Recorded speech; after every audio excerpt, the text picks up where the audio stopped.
Bueno, ¿puedes ver la pantalla, Karen?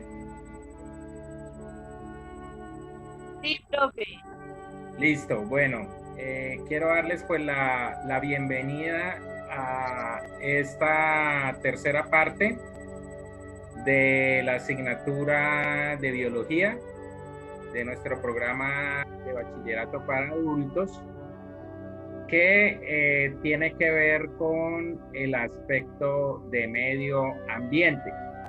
Entonces aquí lo que estamos viendo es una gráfica que pues es un compendio de digamos como los tres principales problemas medioambientales que tenemos. Uno pues tiene que ver con la contaminación del aire. Esa contaminación del aire pues digamos se puede contrarrestar con el tema de la siembra de árboles. Entonces pues ante estas situaciones que pues estamos viviendo de tanta contaminación de los aires, pues una forma de contrarrestarlo pues es sembrando árboles. Tenemos el problema en pues en muchas partes del mundo, incluida pues nuestras ciudades, el tema de las basuras que vivimos en nuestros barrios, a veces la aglomeración de basuras en determinados puntos, también el tema de los rellenos sanitarios que se colapsan o que ya no tienen capacidad de abastecer más basuras, el problema de que nadie quiere tener al lado un relleno sanitario porque pues eso genera enfermedades y plagas y cantidad de cosas en los sitios aledaños. Entonces todo esto pues tiene que ver con residuos sólidos. Una forma de contrarrestar esto pues es el reciclaje, que es lo que vemos acá, la separación de basura, ¿no? Eso es una forma de contrarrestarlo.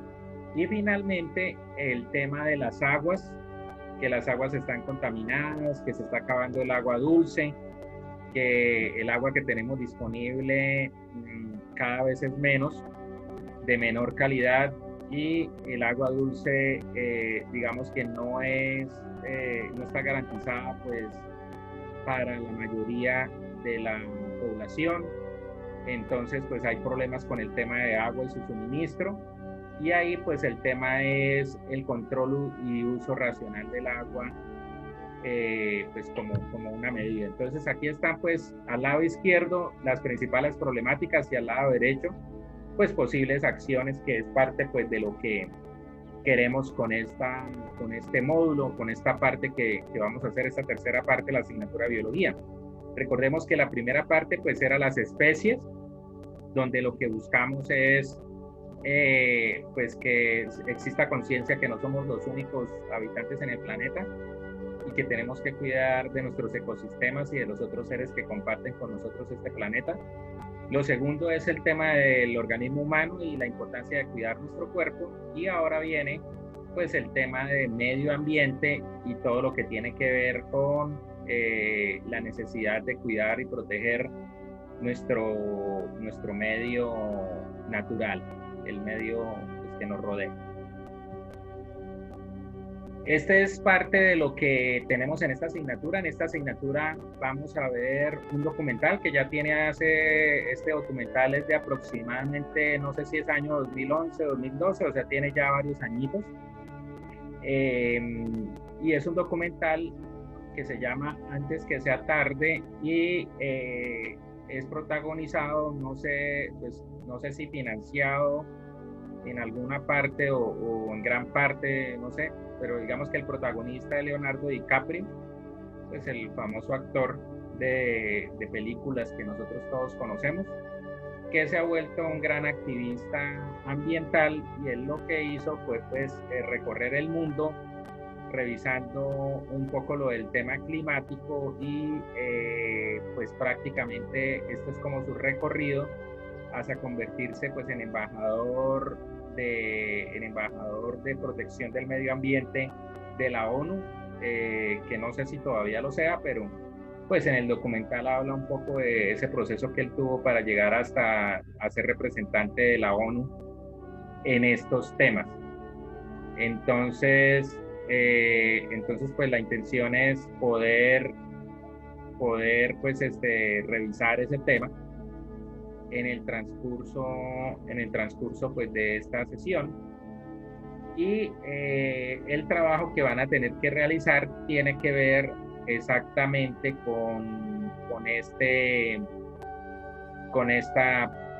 este documental que dura alrededor de 1 hora y media y es en realidad muy bueno acerca de la importancia de la conciencia ambiental por parte de todos los que habitamos el planeta.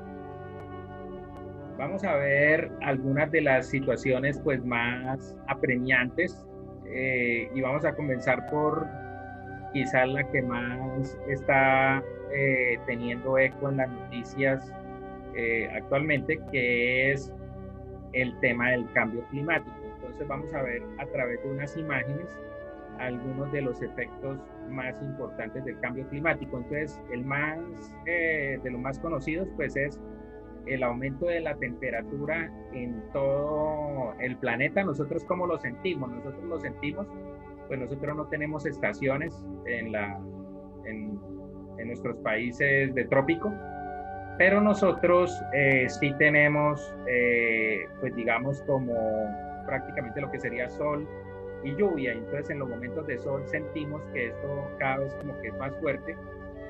Uno lo llama como que el sol pica, ¿no? Uno dice, este sol está picante, está muy fuerte. Entonces, eso hace parte de un proceso de cambio climático y cada vez lo sentimos con mayor fuerza, pues aquí en el trópico. Y pues ya en lo que es los polos, lo que está sucediendo pues es que lo que se ve en la gráfica, que es un deshielo. Esto es prácticamente agua en una de las islas más grandes que hay en el Polo Norte, o cerca al Polo Norte, que es la isla de Groenlandia, y terrenos que antes pues circulaban estos trineos por capas de hielo, hoy en día los circulan, como se ve acá, con temas de deshielo. Esto ya es un producto del deshielo. No es que no exista la capa de hielo, la capa de hielo es la que le permite pues a él soportar, al lobo soportar las paticas y andar, pero digamos que gran parte se ha provocado deshielo y por eso se ve pues la imagen que aparece acá. Hola Karen, bienvenida nuevamente. Bueno, ahí vamos con el tema. De todos modos, pues ya saben que esto está quedando grabado, entonces no hay problema, ¿listo? Bueno, vamos con otra gráfica. Estamos hablando de lo del tema del cambio climático, que es uno de los efectos pues, que más afecta en estos momentos. Esto ya es, el anterior es Groenlandia, que es en el hemisferio norte. Este es de este año en el tema del Polo Sur. Y vemos acá como en términos de semanas se producen deshielos, ¿sí? Normalmente estas épocas son épocas de calor en el hemisferio sur, febrero, ¿sí? Y vemos cómo pues ya comienza a verse temas de un poco lo que veíamos en la gráfica anterior, que se generan como lagos, pequeños lagos, son lagos no muy profundos, pero que ya demuestran que hay un deshielo. Y vemos aquí el tema de las costas, cómo las costas se ven afectadas por los temas de deshielo. Si yo lo dijera acá, pues a mí una de las cosas que más me ha impresionado en el tema de deshielos es que yo estuve en los años 94, 95 y 96 en lo que se conoce como la Sierra Nevada del Cocuy. Y allí, pues yo fui a hacer ruta a la nieve y yo fui en un sitio que se llama el Púlpito del Diablo, que es una roca, una pared que contiene azufre y por eso se dice que pues sobre esa pared no se posa la nieve y por eso pues de alguna forma la atribuyen a que es el Púlpito del Diablo porque no se tapa de nieve. Y resulta que pues más o menos unos 12 o 14 años después, familiares míos pues han ido de excursión allá al Cocuy y yo comparé las fotos de esos años 94-95 con las de más o menos al año 2014-2015 y son en verdad impresionantes. O sea, los cambios de esa Sierra Nevada pues son impresionantes. Comparado a la nieve que yo vi, a la que ellos vieron, pues eso es una cosa así pues absurdamente diferente. Y eso pues está pasando en los nevados de todos los países, pues que se están quedando sin capas de hielo y lo importante, o sea, una parte importante es que ellos son fuentes, o sea, por ejemplo, nosotros lo que es el río Magdalena nace en parte de estos nevados, entonces el hecho de perder estos nevados también es un tema de perder agua dulce para todos, entonces esto es bastante importante el tema de los deshielos. Este es el tema de los deshielos en el Ártico y también pues el Ártico es el polo norte y el Antártico pues es el polo sur, pero esto es una imagen que se ve frecuentemente que son bloques, o sea, es como cuando uno saca el hielo y lo pone sobre un vaso y obviamente pues él se comienza a desintegrar. Esto está pasando en los dos polos y pues esto es grave porque pues esto en la medida que es de hielos pues también afecta, nosotros hemos visto de pronto fotos o momentos en los que digamos pasa esto, afecta a especies como lobos o como osos o como pingüinos que vemos que pues tienen inconvenientes con sus hábitats por este tema de los deshielos y eso pues es algo que nosotros hemos visto de pronto en fotos. Esto pues es un tema un poco también de lo que les mencionaba, cómo se comienza a ver que capas que antes eran de hielo comienzan a deshielarse y obviamente pues desaparecen esto que es una fuente de agua dulce, o sea, todo lo que sea nevado es una fuente muy importante o que tenga esta nieve o estos bloques de hielo son fuentes de agua dulce para muchas poblaciones y para muchas regiones. El tema del deshielo de los polos es un tema de alteración de toda la temperatura del planeta porque ellos ayudan también a mantener estable la temperatura del planeta. Entonces, en la medida que no haya hielo en los polos, pues se van a aumentar las temperaturas en todo el planeta. Entonces, es un efecto inmediato sobre todo el planeta. Este es quizás uno de los efectos más recientes de este tema del cambio climático, se llama el efecto permafrost o el efecto de derretimiento del permafrost. Entonces, ¿qué es el problema del permafrost? El permafrost es, digamos, es una capa de suelo que está por debajo, digamos, de la superficie terrestre y que de alguna forma, pues, tiene hielo, es como una capa que contiene suelo, digamos, tierra y contiene, pues, hielo también que ha formado, pues, esta capa. El tema es que eso se está descongelando, pero al descongelarse está provocando una emisión de metano. Y el metano es uno de los gases invernadero que mayor efecto causa sobre el aumento de la temperatura. O sea, los dos gases más importantes en los efectos invernaderos son el dióxido de carbono y el metano. Pero esto, digamos que no es un efecto menor porque las cantidades liberadas de un suelo de permafrost que ya se comience a deshielar son enormes. O sea, esto no es un tema menor. O sea, ya son emisiones que comienzan a ser importantes dentro de un equilibrio climático. Entonces, ahí es donde viene el efecto del permafrost. Además que produce deslizamiento. Entonces, yo iniciando este año vi unas cosas en algunas regiones de Italia que son ya como que comienza a existir un deslizamiento de algunas capas, o sea, es como si se deslizara, o sea, haz de cuenta que tú tienes algo así como, que les dijera yo, como que yo tengo aquí un helado, sí, esto es un helado consistente, y arriba tengo como una crema de chocolate. Entonces, ¿qué pasa? Si yo dejo derretir el helado, lo que va a pasar es que obviamente la crema de chocolate se va a comenzar a esparcir, se va a comenzar a esparcir. Entonces, esto es lo que está pasando también con la superficie terrestre. Entonces, comienzan a deslizarse ya capas de tierra que están por encima del permafrost y se deslizan como deslizar, no sé, es como si tuvieras deslizar una capa de tierra como si nada, o sea, como si no tuviera nada debajo, ningún soporte, pero en parte es porque se descongeló el permafrost. Entonces, esto es un tema bastante delicado, y es bastante delicado pues en los países del norte de Europa, nórdicos, o sea, lo que se conocen como Noruega, Finlandia, Dinamarca, Groenlandia, Islandia. Son países en los que este efecto es bastante importante y hay que tenerlo en cuenta. En Rusia también.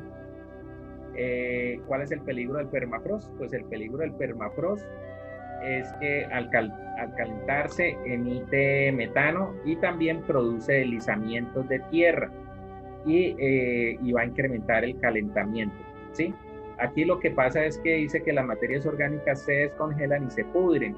Incluso un tema que me pareció interesante de unos análisis científicos es que decía que, o sea, lo que pasa con la Tierra es que la Tierra, pues ella, en la medida que van pasando los años, va sepultando como las cosas anteriores. Entonces, digamos que aquí hay, digamos, superficie terrestre que estuvo, o sea, que tenía, digamos, era la superficie terrestre hace, no sé, 5.000 años, 6.000 años, porque eso pasa muchos años pues, para que esos fenómenos ocurran.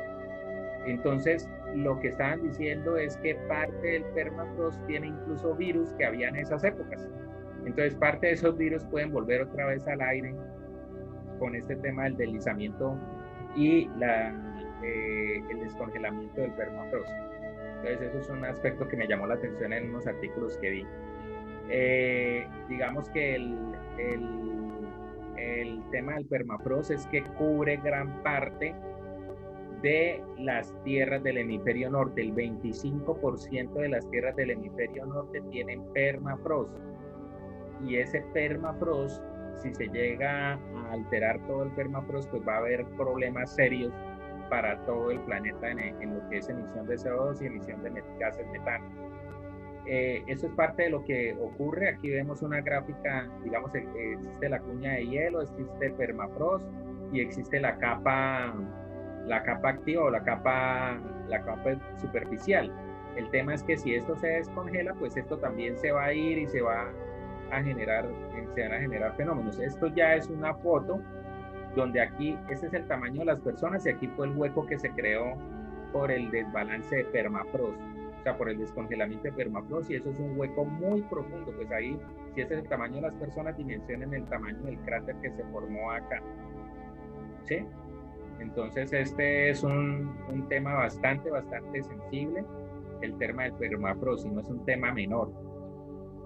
Esto es un derramamiento de diésel que se dice que ocurrió en ese derramamiento de diésel que afectó una buena parte de fuentes de agua, tanto de ríos como marinas, generando un accidente gravísimo en Rusia, en el norte de Rusia, en la parte pues, de lo que correspondería, esto es del 31 de mayo del 2020, de este año, hace unos meses.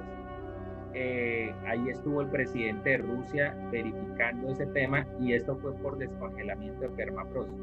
Se descongeló el permafrost, se corrieron unos tanques, porque son tanques que almacenan muchísimas cantidades de combustible, y el combustible se regó, porque lo que pasa es eso, o sea, eso es como si se vuelve como una gelatina, y pues arrastró todo eso hacia las aguas. Entonces, pues este fue un accidente gravísimo que hubo este año en Rusia, donde se da una muestra de qué puede ocurrir con el descongelamiento del permafrost. Esto yo lo considero muy importante dentro de este tema del medio ambiente, que es entender los ciclos naturales. Entonces vamos a ver varios. Entonces, ¿cuál es el ciclo del oxígeno? El ciclo del oxígeno, pues es dióxido de carbono que va hacia los vegetales lo transforman en oxígeno, los oxígenos lo transforman los animales también liberan dióxido de carbono que va a la atmósfera y se genera un equilibrio. Y de hecho, pues hay un equilibrio también de lo que produzca la industria. El tema es que cuando esto es muchísimo más grande, cuando la industria es demasiada, pues lo que va a pasar es que, pues muy seguramente, o sea, cuando esto aumenta demasiado, ¿sí? Las industrias son demasiado comparado con la cantidad de árboles, pues el efecto va a ser un desequilibrio y existe más dióxido de carbono que oxígeno disponible en la atmósfera. Y eso es un desequilibrio bastante especial que pues ocasiona alteración de este ciclo, ¿sí? También pues los suelos producen dióxido de carbono, es parte, o sea, los residuos de los animales y pues de los esqueletos y todo esto de los temas de los huesos se transforman en dióxido de carbono. El tema de, digamos, de lo que es las plantas pues tienen la función de hacer esa transformación y por eso es importante el tema de la siembra, ¿no? El tema de la constante siembra y mantenimiento de árboles o vegetales, incluso dentro de la misma casa. O sea, dentro de la misma casa uno debe mantener, mantener espacio verde, porque eso le garantiza que tenga oxígeno disponible, así sea en su vivienda, y pues eso está hoy en día pues como bastante promovido, o sea, se promueve bastante, que es el tema de poder tener espacios verdes dentro de las mismas viviendas que tenemos.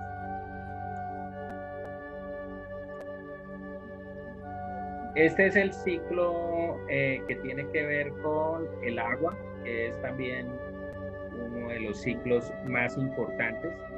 Entonces tenemos el agua contenido en el hielo y la nieve, que se deshiela, se va por aguas subterráneas y se va por fuentes que forman ríos.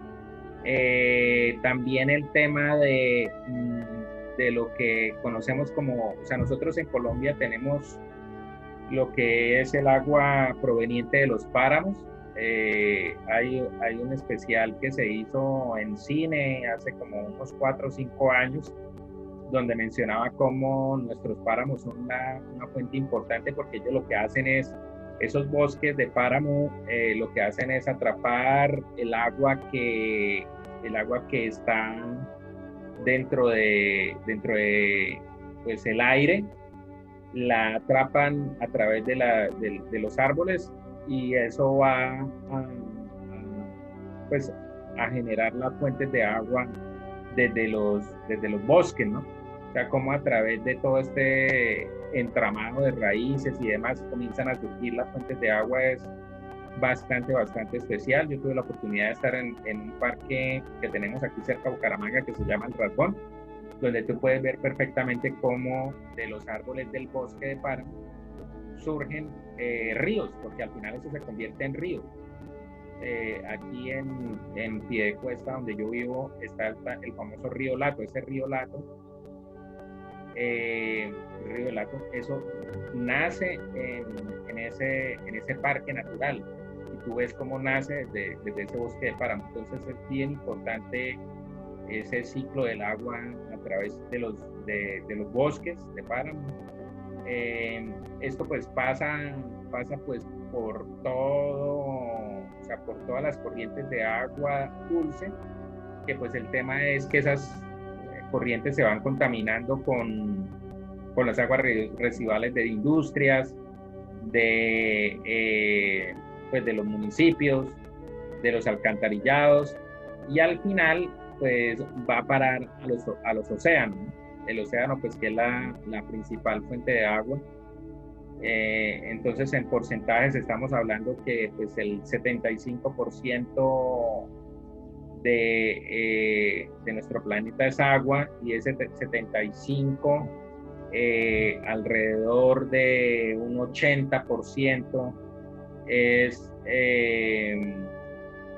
agua salada o agua de mar, y un bajo porcentaje, o sea, 2% es prácticamente lo que comienza a ser apto para consumo humano, o agua disponible para consumo humano, que es muy poquito porcentaje comparado con el total de agua disponible. Entonces, ahí es donde tenemos que tener cuidado, y pues tenemos que velar porque este ciclo se cumpla, y porque exista la posibilidad de que haya evaporación, exista la posibilidad de que se mantengan las fuentes de agua, nevadas y de páramos, que esto es parte de lo que se está haciendo con todo este proceso de ejemplo del páramo de Santurbán.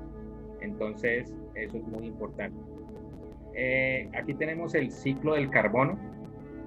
El ciclo del carbono pues tiene que ver con los animales, tiene que ver con la fotosíntesis también, porque en la fotosíntesis pues lo que hay es un proceso de transformación del árbol de dióxido de carbono en oxígeno, ¿sí? Y digamos que hay un aspecto bien importante aquí, que es todo el tema del carbono que va hacia los combustibles fósiles. O sea, si yo reviso, el carbono es la principal fuente combustible del mundo. ¿Por qué? Porque el carbono viene pues en su forma natural y en la forma de petróleo, porque el petróleo pues es o sea, el carbono es un componente fundamental.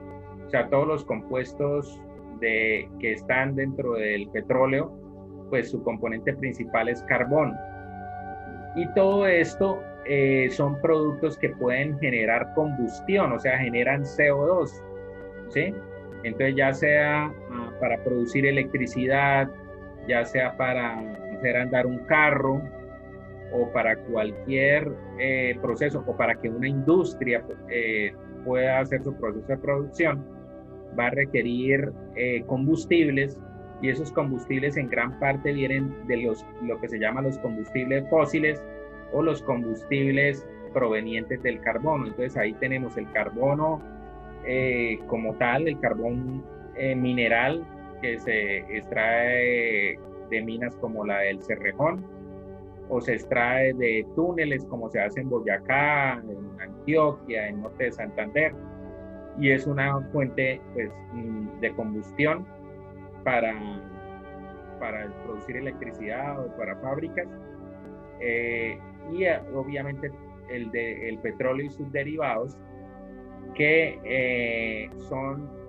del fondo del suelo o los fondos marinos, donde se ha originado una descomposición de los fósiles o de la materia orgánica antigua, que produce este líquido o esta mezcla de líquido, gas e incluso sólido, que al final nosotros conocemos como petróleo, se refina y produce todos los combustibles que se manejan hoy en día. Entonces, pues esto es muy importante dentro del ciclo de carbono, ¿no? El ciclo de carbono pues está también dentro del suelo, dentro de la tierra, y se va a las fábricas y produce las emisiones de CO2. Está en los animales, porque los animales pues también tienen, de las respiraciones expulsan, al igual que nosotros, CO2, ¿sí? Y pues esto va a la atmósfera, y de la atmósfera pues se hace su circulación. Entonces, pues esto tiene un equilibrio, pero lo que está pasando pues es que hay mucho más CO2 del que los vegetales o las plantas que hay en el planeta, las selvas y los bosques son capaces de procesar. Entonces, como hay acumulación de ese CO2 lo que hace es que genera lo que se conoce como un poco como el efecto invernadero. que genera como un tema de bloqueo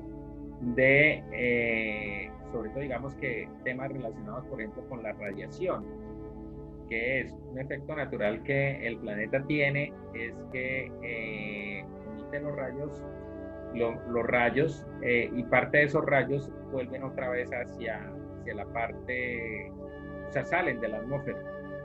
Pero ante el efecto invernadero, esos rayos solares o esa energía se queda dentro de la atmósfera, porque el CO2 no la deja escapar o no la deja salir, le impide volver a salir, ¿sí? Entonces, ante esta situación, pues lo que sucede pues son o sea, por eso es que se considera que este es uno de los principales causantes del cambio climático. También tenemos el tema del metano, que aquí no aparece, pero es un componente fundamental también de ese ciclo de carbón. Y este se produce, aquí aparece uno de los actores principales que son el ganado vacuno, una de las grandes causas de calentamiento global actual es el gran consumo de carne que tenemos en el mundo. En el mundo, pues todos sabemos que pues la mayoría de nosotros consume carne y está dentro de las dietas, y entonces al requerir esta carne pues existen grandes extensiones de tierra en el planeta dedicada a la cría de ganado vacuno para después sacrificarlo y poder tener nuestra carne en el plato. Pero entonces digamos que de todo este proceso pues esto ha llegado a afectar en forma grande el equilibrio climático, porque se producen grandes emisiones de metano. Las heces de los rumiantes producen alto contenido de metano, entonces el ganado vacuno, si ustedes han tenido la oportunidad, pues saben que estos olores bastante característicos. Ese olor característico es a metano, y ese metano se libera a la atmósfera y se genera acumulación. Entonces ya está detectado que eso es una de las grandes causas de desequilibrio, ¿sí? El metano producido por el tema de heces de ganado vacuno que va a ser sacrificado y va a servir de alimento nuestro. Bueno, este es el ciclo de carbono. Aquí vemos el ciclo del nitrógeno. El ciclo del nitrógeno pues está sobre todo en la tierra. El nitrógeno es fundamental para el crecimiento de las plantas, pero también digamos que existe como N2, como nitrógeno 2, que es un gas inerte que que hace parte del aire y que no causa ningún daño. Y pues de alguna forma el tema es que las plantas y los vegetales lo necesitan. Un componente fundamental para el crecimiento de las plantas es el nitrógeno, el proceso de nitrificación, que le permite obtener nutrientes a todos los vegetales. Entonces ellos son muy importantes en ese equilibrio de suelo, y lo que hemos visto es que pues hay un desequilibrio en la atmósfera.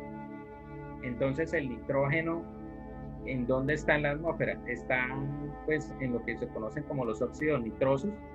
Esos óxidos nitrosos están en la combustión de los vehículos a gasolina. Se producen naturalmente esos óxidos de nitrógeno, y esos óxidos generan un desequilibrio aquí en el aire, ¿sí?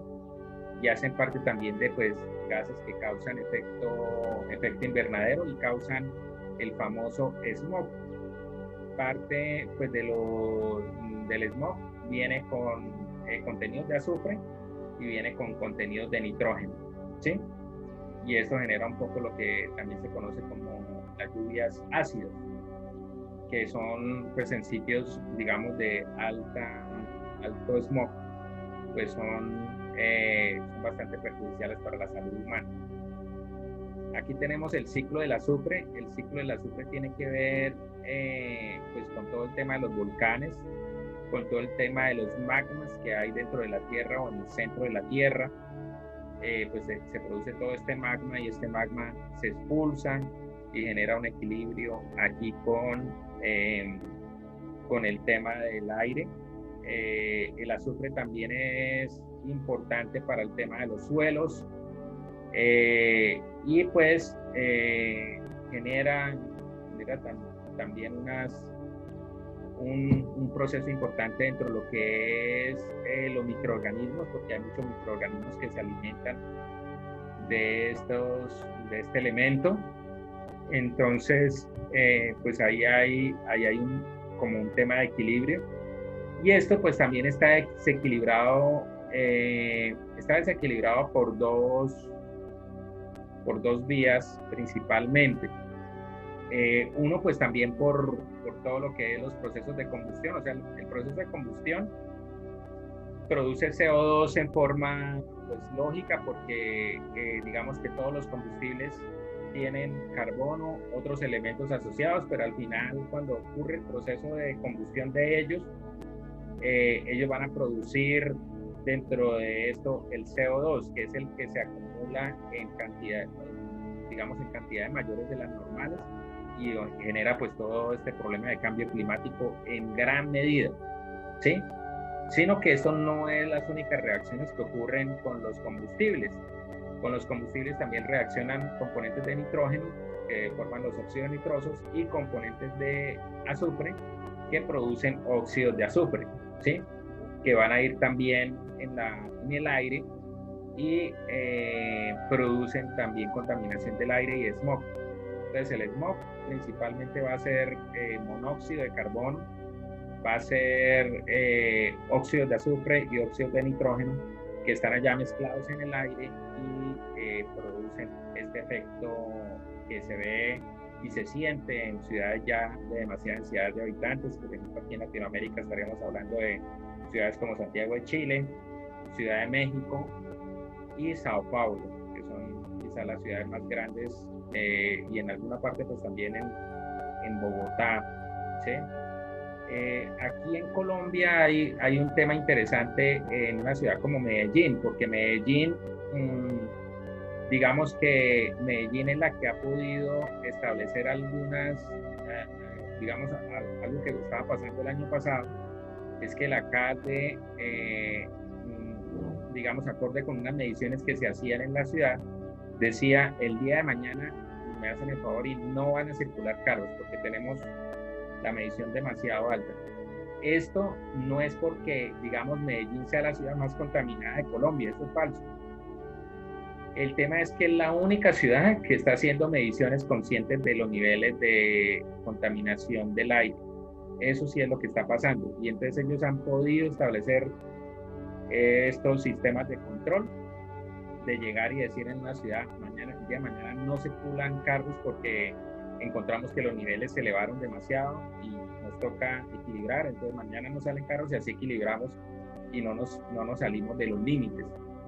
Pero esto no es porque Medellín sea la ciudad más contaminada de Colombia, no señor, es porque Medellín es la única que está haciendo mediciones serias de este tema.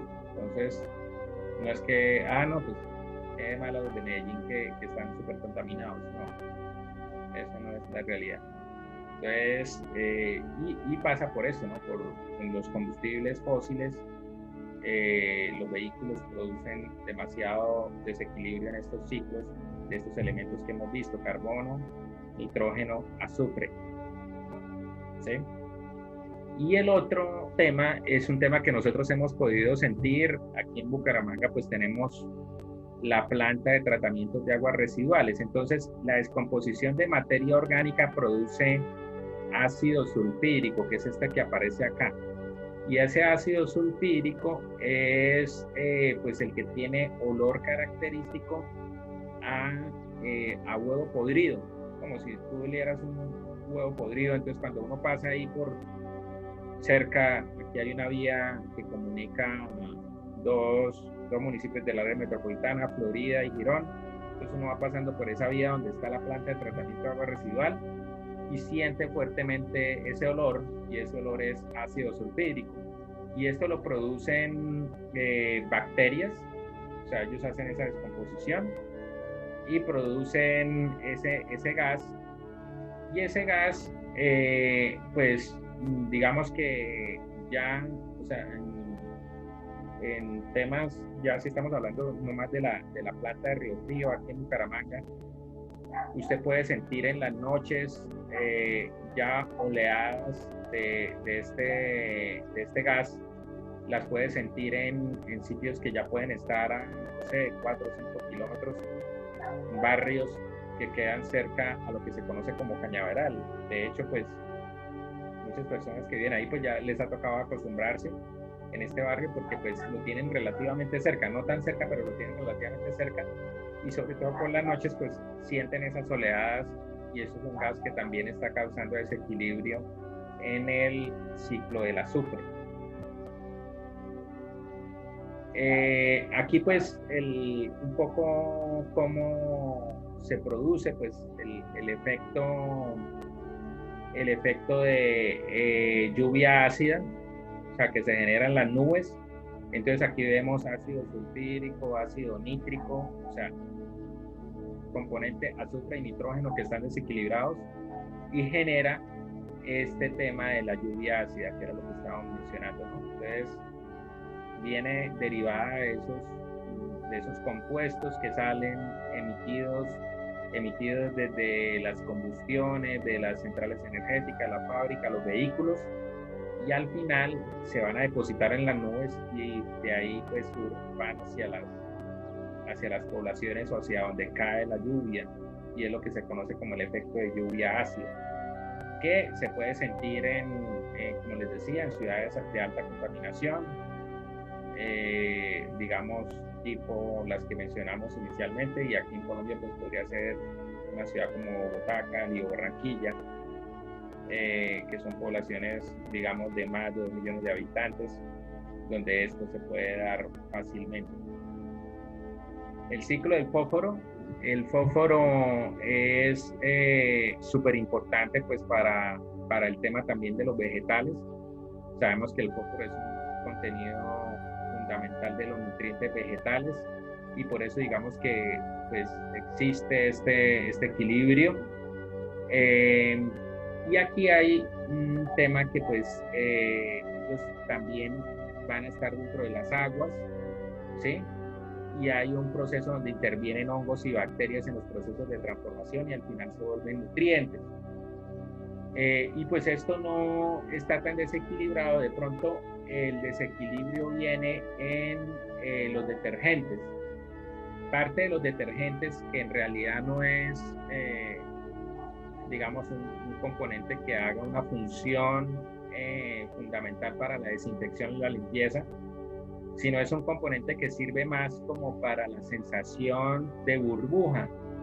Y de hecho, digamos que muchas personas tienen la sensación que si el jabón no genera burbujas, pues no es un jabón bueno y no está haciendo la función de lavado. Y en realidad eso no es cierto, ¿sí? El tema es que eso genera la sensación de que está lavando y que esa burbuja entonces me está haciendo el efecto pues de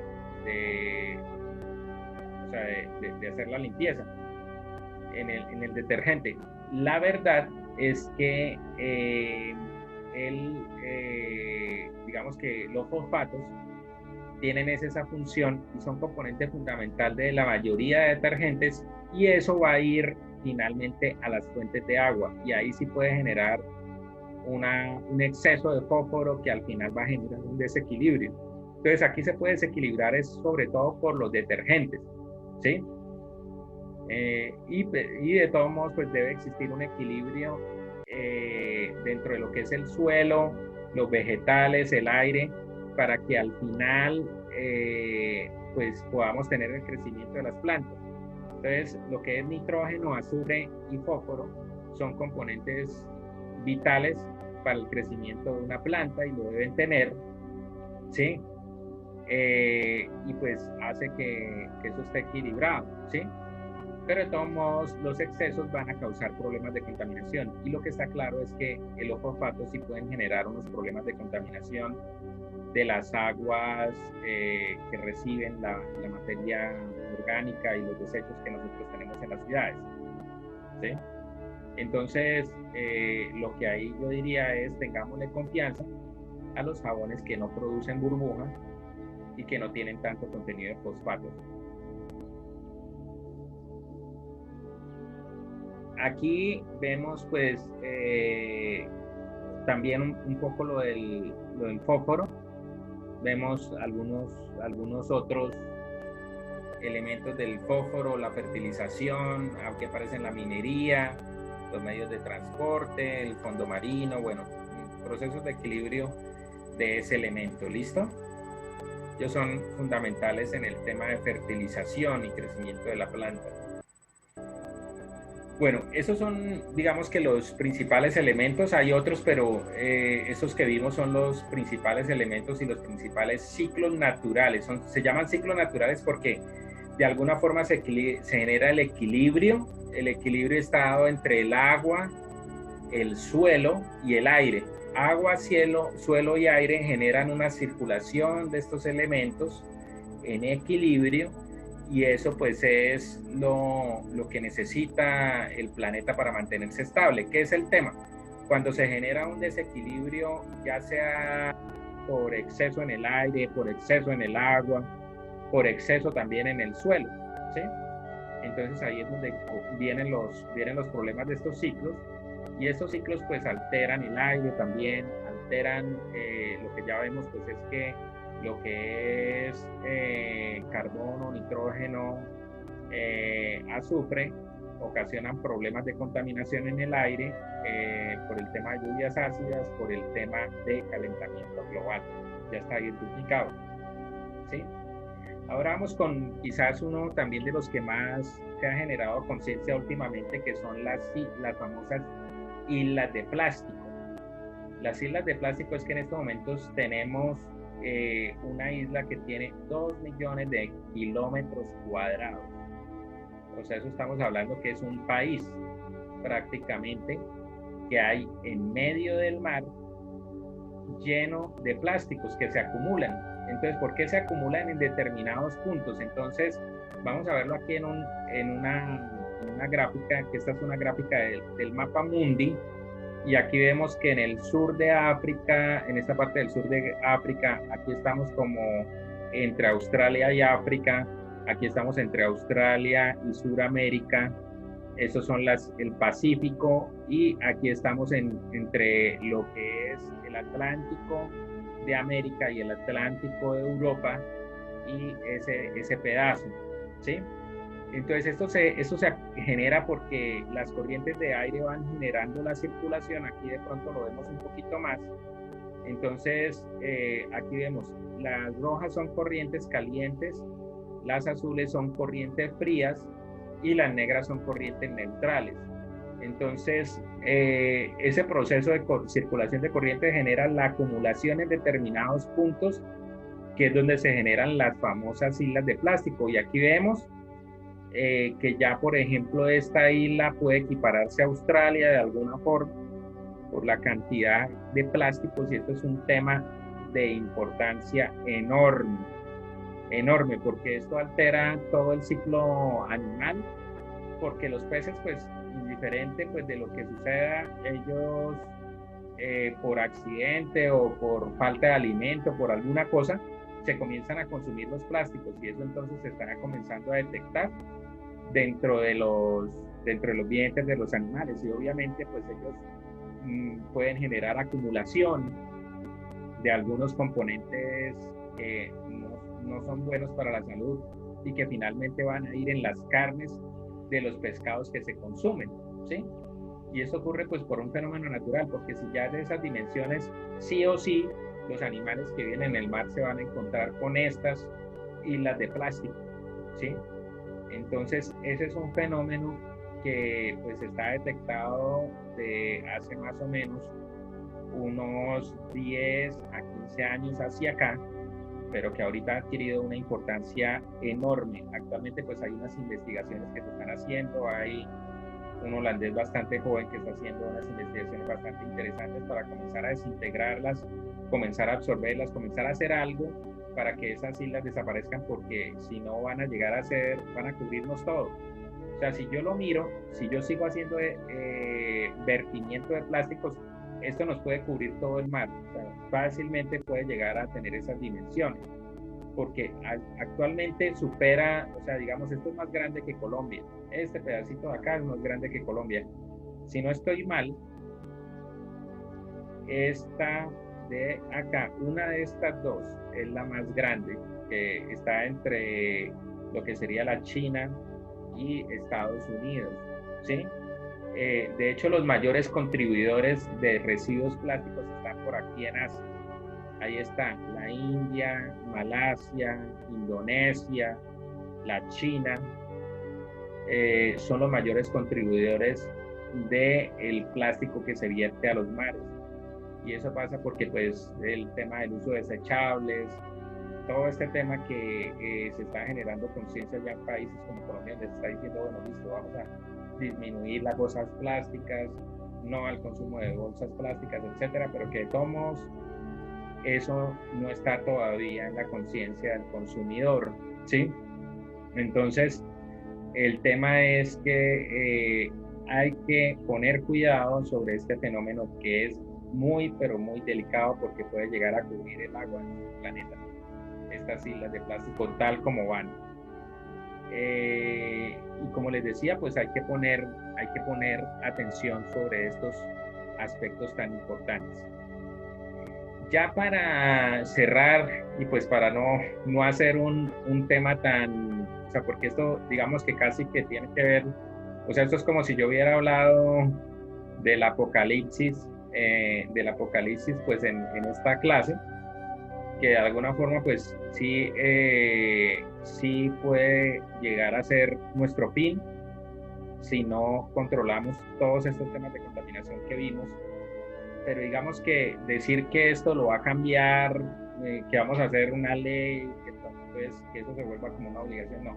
Este es un tema que tiene que estar enfocado es a lo que yo hago en mi casa. ¿Qué estoy haciendo yo en mi casa? ¿Qué hago yo? Eso es lo único que podemos, o sea, ese es el cambio fundamental que hay que hacer. Mis acciones personales, porque sobre eso son las que puedo influir, sobre las otras no puedo influir. Entonces, quiero terminar con esta parte, que va a ser también parte del trabajo que ustedes van a hacer después de ver el documental de Leonardo DiCaprio. Sé que han salido otros, por ahí estuve viendo, hay unos otros documentales bastante interesantes con todo este fenómeno del cambio climático, pero quiero quedarme con el tema de, antes que sea tarde, de Leonardo DiCaprio para ustedes, que sea como un inicio, y se motiven a ver otros documentales relacionados con el medio ambiente y que se vuelvan unos activistas dentro de su casa, no en otro lado. Dentro de su casa se vuelvan unos promotores del cuidado del medio ambiente, y con eso ya los cambios van a ser significativos. Entonces, hablemos un poquito de esos temas. Entonces, ¿qué es? Aquí hay como cuatro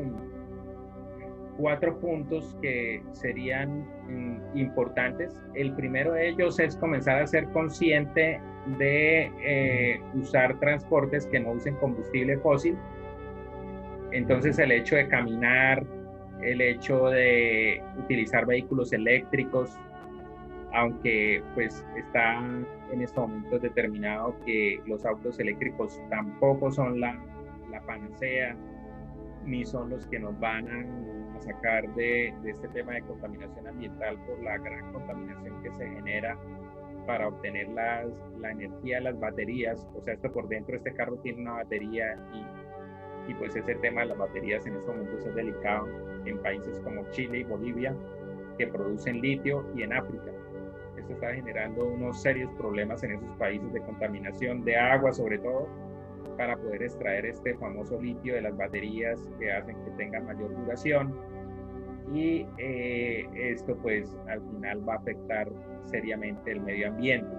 Y pues finalmente yo requiero para cargar el carro energía eléctrica, y esa energía eléctrica pues o sea, ha tenido que producirse por alguna vía de pronto de combustible fósil, entonces estamos generando un efecto tan bueno. Entonces ese tema de los autos eléctricos no es tan sencillo.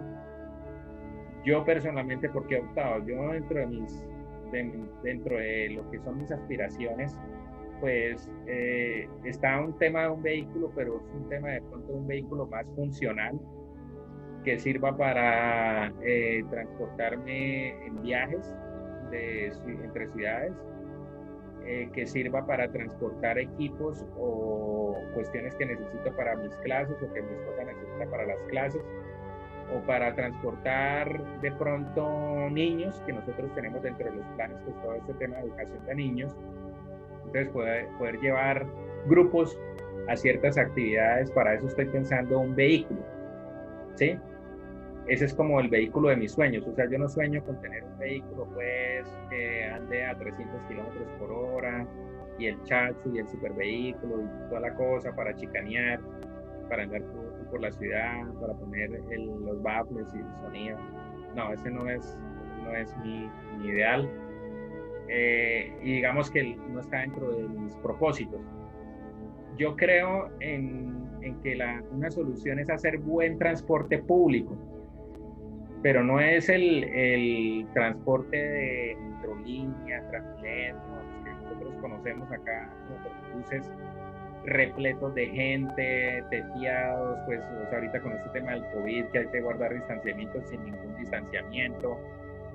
No, ese no es el ideal de un servicio público, con baja rotación, o sea, que tengas que esperar en una parada, un sitio, hasta media hora, 40 minutos, al punto ya el borde del colapso, o sea, que te toca pues más o menos contemplar unos tiempos demasiado largos de espera, con demasiadas conexiones lentas. Entonces eso no es transporte público ideal, eso es totalmente alejado. Es un tema que pues aquí se ve, es como el tema, no, tenemos que cerrar Metrolínea porque Metrolínea no es rentable. ¿Quién dijo que una empresa de transporte público tiene que ser rentable? Eso es absurdo, de los absurdos de este país, de los más grandes absurdos, porque esto debe ser una prioridad pública. El transporte público debería ser totalmente subsidiado o sea, digamos que el 80% subsidiado por el Estado, un costo demasiado accesible para todas las personas, o sea, digamos que en ciudades latinoamericanas eso no pasa solo acá. Nosotros hemos copiado modelos de ciudades que en realidad tienen muchos problemas con esto. O sea, en una ciudad como Sao Paulo hay gente que gana salarios solo para transportarse. O sea, tiene que coger 4 transportes para llegar de su casa al trabajo. Dura 4 horas en llegar, de 3 horas en llegar. Entonces, si trabaja 8 horas más 6, ahí ya van 14 horas. 14 horas de vida. ¿A qué horas duerme? ¿A qué horas interacciona con su familia? Entonces, esto es de los absurdos que tenemos en Latinoamérica, pero absurdos de lo más grande es el tema del servicio público. De pronto, de lo que yo he podido ver, conocer, pues, no sé, creo que en Argentina, Buenos Aires, tiene algo más, como más consciente con su metro, con su transporte de bus, sí, muy consciente del tema de que tiene que hacerse masificado y de acceso a todo mundo. De lo que yo he podido ver, aunque yo pues estoy hablando que estuve allá en el año 2012 y pueden haber cambiado muchas cosas. Pero un poquito es eso, pensar en que la solución en realidad es transportar el transporte público, el transporte de cicla, el transporte que no contamine, ¿no? Y ahí pues hay que evaluar un poco lo que es el transporte eléctrico, que aquí aparecen bastantes ejemplos, pero no es que sea solución.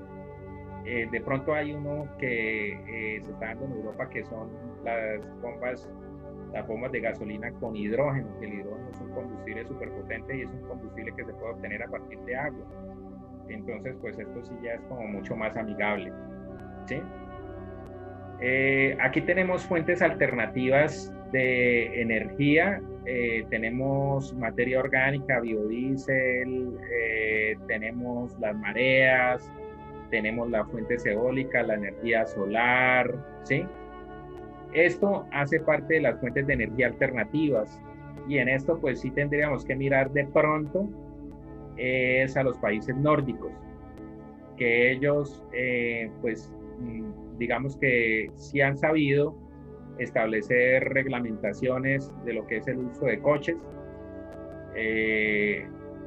Digamos que yo de lo que recuerde de algunos viajes en el tema de, me llamó la atención por ejemplo en Berlín, que la cantidad de ciclorrutas que hay y que está totalmente desestimulado el uso de autos, porque digamos que te cobran el parqueadero ni siquiera es por, como se cobra acá por franjas, sino allá te lo cobran por minutos, casi que por segundos, el parqueadero, entonces tú pagas un montón de dinero por parquear un auto, entonces tú lo que vas a tratar es de no utilizar el auto, sino para cosas muy, muy urgentes, y de hecho pues casi toda la ciudad se transporta y se puede andar muy bien en cicla, todo Berlín se puede andar perfectamente en cicla. Entonces eso es una cosa pues que está diseñada la ciudad para andar en ese transporte, pues Holanda es conocida por eso y todos los países nórdicos pues tienen esas filosofías y es interesante mirar un poquito hacia allá. En Bogotá se ha tratado de hacer, pero digamos que pues creo que el que mejor lo hizo fue Antanas y después pues lo continuó de alguna forma Peñalosa en su primer mandato. Y pues ahí hubo como más avance en ese sentido. Y hacia allá creo que es la vía, ¿no? Bogotá sería una ciudad que perfectamente se pudiera tener ese modelo. Pero esta es totalmente, o sea, es que es un tema de desestimulación total por el costo de parqueaderos y por el costo de impuesto también, y por cantidad de cosas que se generan que tú dices, bueno, yo sí será que dejo tener un auto o los autos pues las personas no les ansía tenerlos porque pues generan un costo muy alto. Entonces eso pasa en algunos países. Esto pues es todo lo que tiene que ver con con el tema de tratar de eliminar la cantidad de residuos que producimos. Entonces aquí está el tema de reducir, recuperar, reemplazar, reutilizar, reciclar, ¿sí? Las R's. Y en esto pues es el tema de conciencia, de nuestros residuos y los residuos que generamos, y que hay muchas cosas que en realidad podemos darle reuso, podemos separar y se pueden utilizar. Yo personalmente ahí he tenido inconvenientes, especialmente con lo que son las rutas de reciclaje, porque pues, las rutas de reciclaje están reglamentadas como ley del Estado a partir del año 2018, pero esto en realidad no se lleva a cabo, no se hace adecuadamente. Aquí pues hemos tenido en el barrio alrededor de unas 3 rutas, pero si vienen una vez, vuelven otra vez como a los 5 meses, o vienen otros a hacer la ruta. Eso es un tema de disciplina. Y pues los recicladores que pasan a veces por los barrios son recicladores que en realidad no tienen el conciencia de reciclo, sino que solo dejan lo que para ellos es importante y lo que no tiene como actual canal, pero puede ser aprovechable, lo desechan y lo dejan en las mismas vías. Entonces yo a veces hago más basura entregándole a ellos mi reciclaje que dejándolo aquí a que se lo lleven al relleno sanitario. Yo a veces pienso eso. Entonces la cuestión un poquito es que hay que generar en realidad vías de uso para el adecuado reciclaje. Todo es aprovechable, desde el plástico de un caramelo. Digamos que en un curso que tuvimos de recuperación del medio ambiente vimos el tema de los ecoladrillos y cómo con eso se puede construir hasta casas, de residuos plásticos que se agrupen en botellas PET de alta densidad tipo Coca-Cola. Las de Coca-Cola y algunas de Ipinto. Hay algunas que tienen el plástico muy débil, no se puede, pero usted se puede parar sobre eso cuando usted lo rellena de plástico y eso genera una resistencia increíble. Con eso han construido en Medellín casas para determinada población y son perfectamente habitables y se pueden en realidad hacer una reducción de costos y una reutilización y un reciclo ideal de residuos plásticos. Entonces, estos son cosas que incluso se hacen aquí en Colombia y que vale la pena que nos involucremos en ese tipo de proyectos. Y pues ahí hay que hacer un trabajo. Yo, pues, o sea, aparte de reciclar, tendría que también buscar la forma de encontrar dentro de la misma comunidad cómo se pueda llegar a aprovechar, pero prácticamente todo lo que nosotros tenemos de plástico es reutilizable, solo que algunas cosas requieren más proceso que otras, pero eso es factible totalmente y pues hacia allá hay que caminar. Y la otra cosa pues es el tema del consumo responsable, que ahí hace poco pues tuve la oportunidad de participar en un podcast de un grupo de personas que está trabajando en Antioquia el tema de todo lo que se genera a través de esta red. Y tienen una filosofía que se llama la tribu red. O sea, es como crear tribu alrededor de lo red. Y ahí están incluso regalar, reciclar, bueno, regenerar, bueno, una cantidad de términos que tienen el re. Y ellos hablan de este tema de consumo responsable, que es quizás lo que nosotros mejor podemos hacer. O sea, ¿será que nosotros en realidad necesitamos cambiar, o sea, estar comprando ropa cada 3 meses? O comprar ropa que casi desechable. ¿Será que nosotros necesitamos, como lo que pasó en el tema del día sin IVA, desbordarnos a los centros comerciales a comprar el televisor de última marca que pues hace lo mismo que el televisor de gama anterior, solo que ese cuesta $1.000.000 más? Pero por el tema de estar a la moda, ¿será que necesito estar siempre a la moda en todo lo que tiene que ver con electrodomésticos? ¿O puedo hacer consumo racional de estos artefactos o de estas máquinas?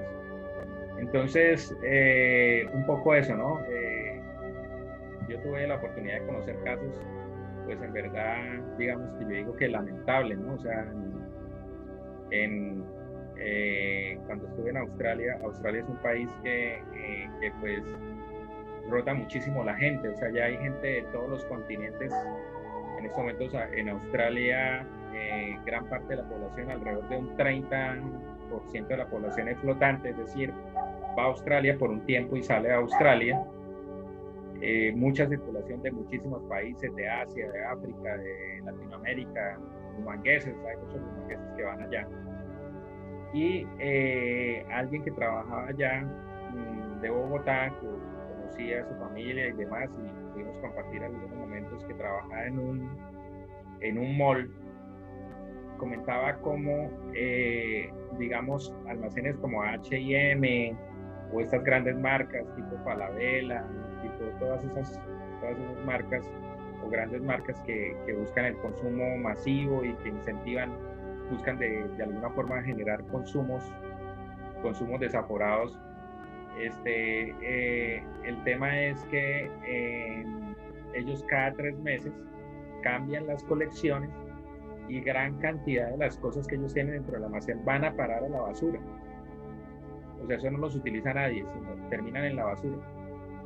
Pues eso sucede, eso me contaba el que sucedía en Australia, no sé si sucede en otras partes, pero puede ser que pase por ese tema de que el afán es que la gente consuma. Entonces hacen cosas que prácticamente desechables. Entonces tú compras una camisa y esa camisa a los 3 meses ya sale un hilo porque pues, es casi de un material desechable, y lo que busca es que tengas que ir por otra camisa más a los 3 meses y así generar consumo. Entonces, ¿no será mejor comprarle una camisa Arturo Calle con unas telas que uno sabe que son telas de alta calidad, que le pueda durar a uno 3, 4 años? ¿No será como mejor? Entonces, es un poquito eso, el tema de conciencia de consumo.